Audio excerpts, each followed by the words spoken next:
Prezident İlham Əliyev yanvarın 26-sında İsrail dövlətinin Xarici İşlər naziri Gideon Saarı qəbul edib. Söhbət zamanı bir neçə gün əvvəl Davosda Azərbaycan və İsrail prezidentlərinin görüşü məmnunluqla xatırlandı. Həmin görüş əsnasında ikitərəfli gündəliyimizlə bağlı məsələlərin müzakirə olunduğu bildirildi.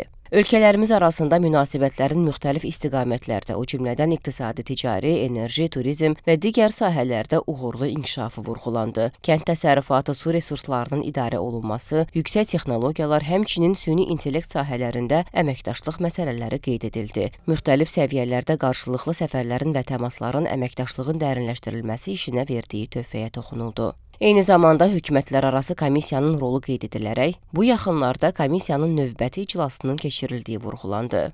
Gideon Saar onu bu səfərdə böyük biznes və işgüzar dairələrin nümayəndələrinin müşahidə etdiyini deyərək, səfər çərçivəsində keçiriləcək Azərbaycan-İsrail biznes forumunun ölkələrimiz arasında iqtisadi-ticari əlaqələrin inkişafına töhfə verəcəyini qeyd etdi. O, Azərbaycanda Yəhudi icmasına dövlət səviyyəsində göstərilən qayğıya görə Prezident İlham Əliyevə təşəkkürünü bildirdi. Görüşdə qarşılıqlı maraq doğuran digər məsələlər ətrafında fikir mübadiləsi aparıldı.